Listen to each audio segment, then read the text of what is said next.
Have you ever been a little too nice to a stranger and ended up in a stalker situation? No? Just me? Well, then we need to talk, baby reindeer. So lace up and let's go.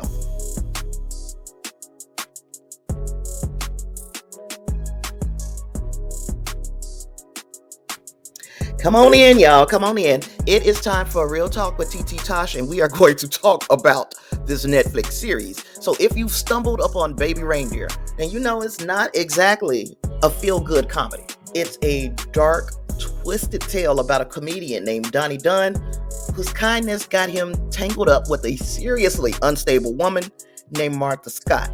Now, this series, 7 episodes, is loosely based upon the real life experiences of Richard Gadd. He is who was playing Donny Dunn in this series, and this is a retelling of his real life experiences with a stalker. And I think it's important to mention here that Mr. Gadd, even though this is based on a real life experience, we know that they take creative liberties when they're retelling these types of stories. And Mr. Gadd has expressly asked that nobody go out and seek this woman, the real Martha Scott, because he don't want no shit. And you shouldn't want no shit. After we find out just how deranged this lady is, you shouldn't even want to be doing that, looking for her and interacting with her. So if you're doing that, please stop. Please stop. Now, this whole mess started with Donny just being a decent human being. He offers Martha a little bit of help when he sees her struggling, but then Martha took that kindness and ran way too far with it. She was just boom. Anywho, we're talking about years of stalking, years of obsession, years of harassment, the whole 9 yards. Meanwhile, Donny, bless his little heart, Donny is grappling with his own demons. He has flashbacks to some trauma that he experienced before meeting Martha, and it makes it a little bit more difficult, I'll say, for him to navigate the situation that he's finding himself in with her. Let's be clear, he's not your perfect victim. He ain't perfect. He was hesitant early on to go to the police and tell them what was going on. It could have been part guilt, could have been part shame, but he can't help but think that somehow he led her on. And in some ways, you might say he did. Some part of him actually enjoys the attention that he's getting from her. And as we explore more about his trauma, we understand why. And you see, that's the part of the horror of this show. This situation was becoming more and more dangerous for Donny, but because he was sitting in the middle of it, he couldn't see how bad things were. There's that lack of clarity. Like I said, he is the proverbial frog sitting in a pan of water, and the water is getting hotter and hotter around him, and he doesn't realize he's boiling. That lack of clarity led Donny to wait for 6 months before he involved the police in this stalker situation. And that could be because of shame or guilt, or because he just thinks that the police are not going to believe him, which he'd probably be right. And it could also just simply be empathy for Martha, as crazy as that sounds. But Martha represents that unhealthy obsession that can take root in someone who's clearly dealing with their own trauma. You can almost pity her. You can almost feel sorry for her if she wasn't so damn creepy. And the show is going to ask for us to consider how mental illness can warp a person's actions. But Martha remains fully and firmly in the wrong. She is the villain, although she may be a sympathetic one. And then there's Darrien. Now, Darrien is a professional comedian, and he meets Donny when he was in his idealistic, naive stage. Donny is super excited about starting work as a comedian. And one day, Darrien took in one of his shows, saw him, and told him what anybody who was looking for success would want to hear, which is, I think you got it, kid. I think that you are a talented person, and I want to help you in your career. What Darrien really ended up doing to Donny was preying on his insecurities. He recognized that Donny, that he had very low self-esteem, and he was extremely eager to succeed.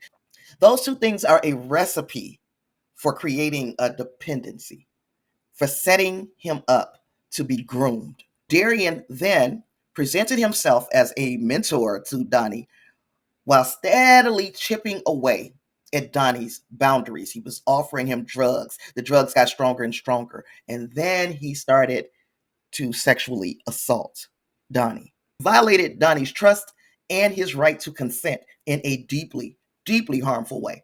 This show has a lot of trauma to go around. That's one thing we could take away from Baby Reindeer. It's hard to say if that is Darrien's experience. This could have been Darrien's experience, and now he's revisiting his trauma onto Donny, but it's difficult to say what Darrien's initial interest really was in Donny.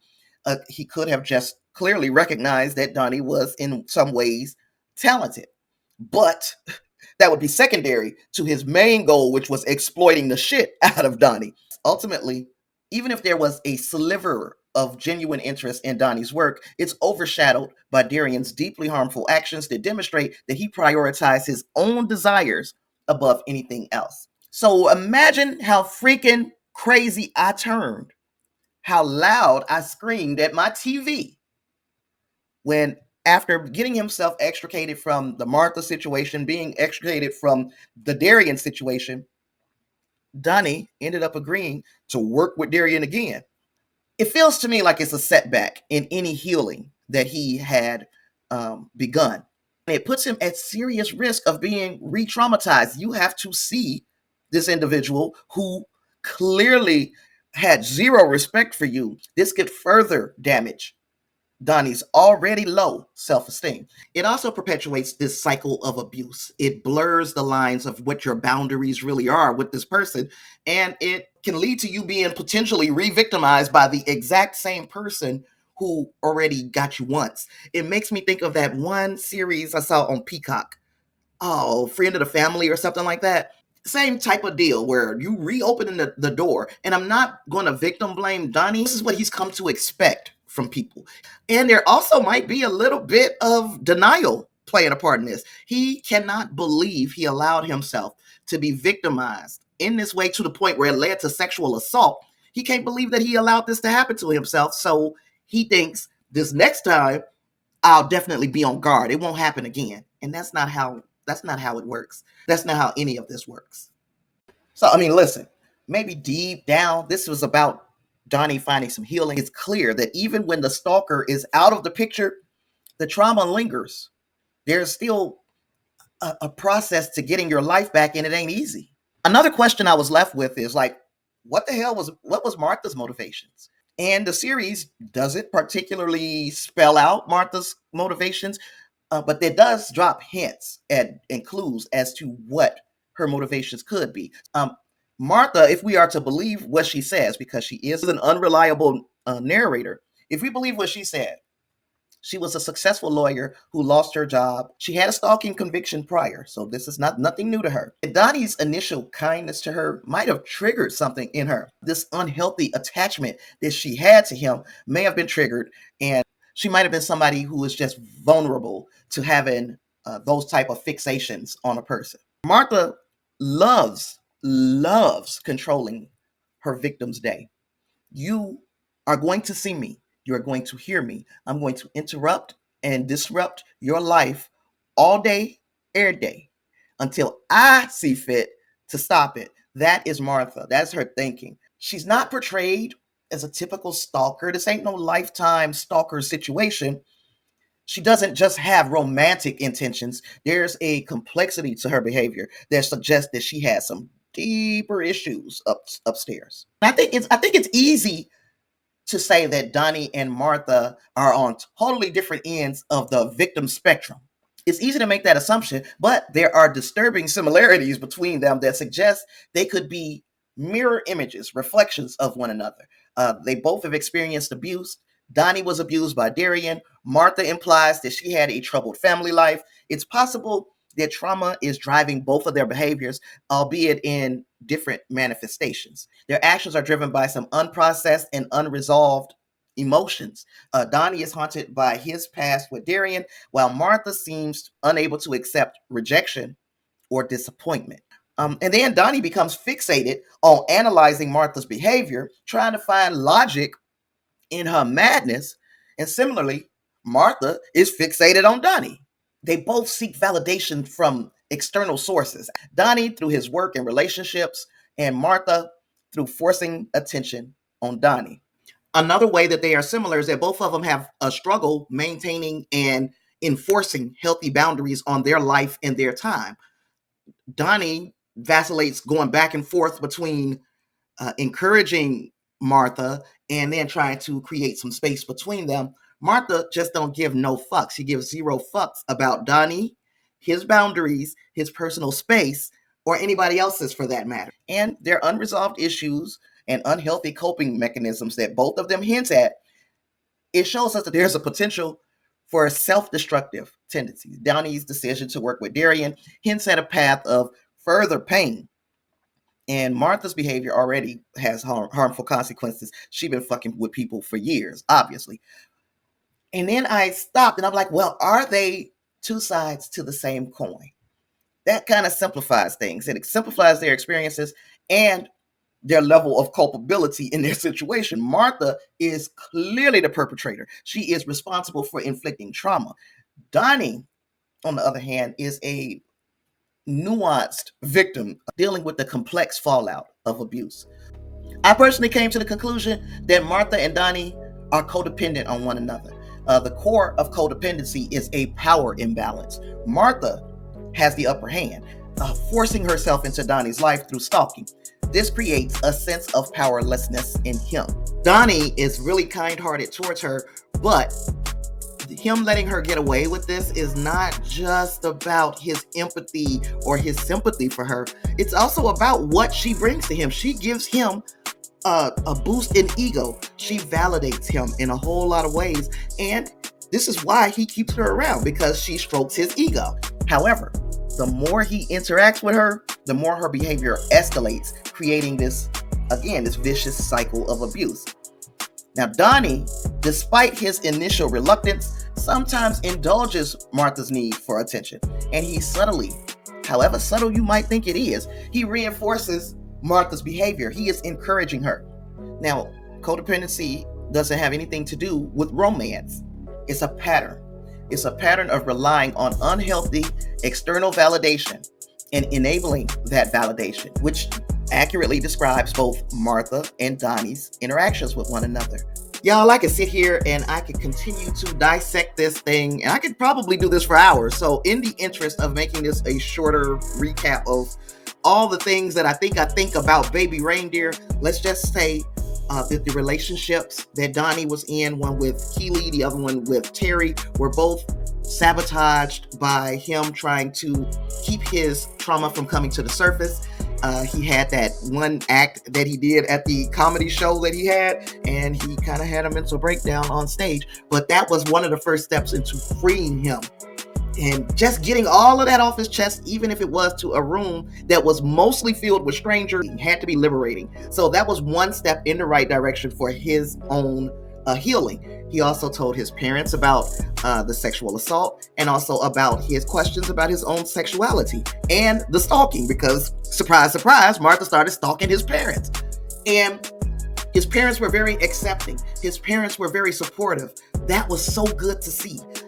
Donny seemed to lack close friendships in this series, but we saw that he did have people who cared about him, specifically Keely and her mama.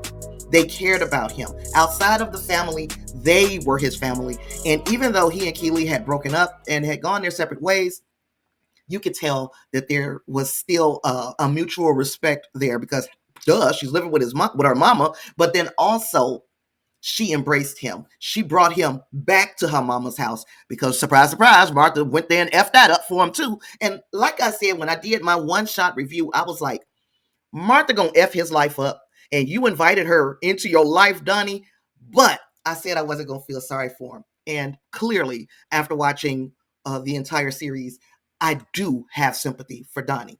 And even though Donny, for whatever reason, trusted Darrien enough to go back and want to work with him, which I think Darrien is just trying to cover his own ass. He was like, oh, you had that little mental breakdown. You might F around and say my name in an interview or something. So in order for me to cover my ass, I'm going to give you this great job. But Darrien made Donny the perfect victim, or he at least helped make Donny a perfect victim for Martha.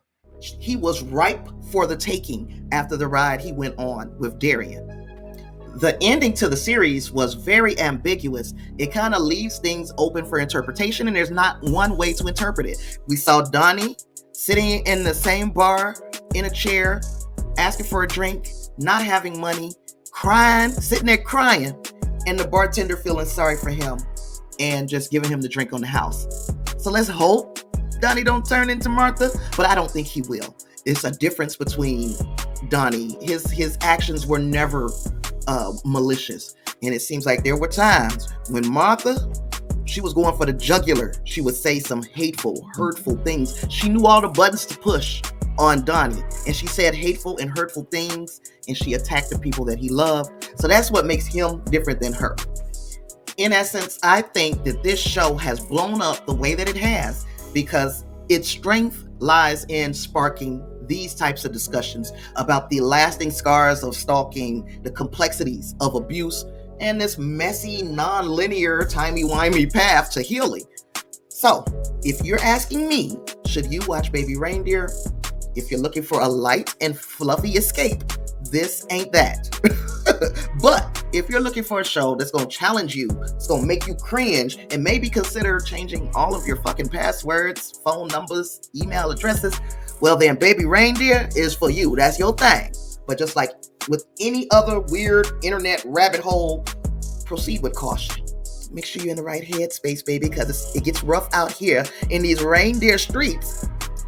And once you've seen something like this, you cannot unsee it. So let me know. Have you seen and now cannot unsee Baby Reindeer? Please leave me a comment. Tell me what you thought of this crazy series in the comments. While you're there, make sure that you are hitting the subscribe button. Make sure that you are turning your notifications on so that you know when I post a new video. And also, I like likes, so hit the like button as well. With all that being said, I've got nothing else, and I suppose I'll see you in the next one. Peace.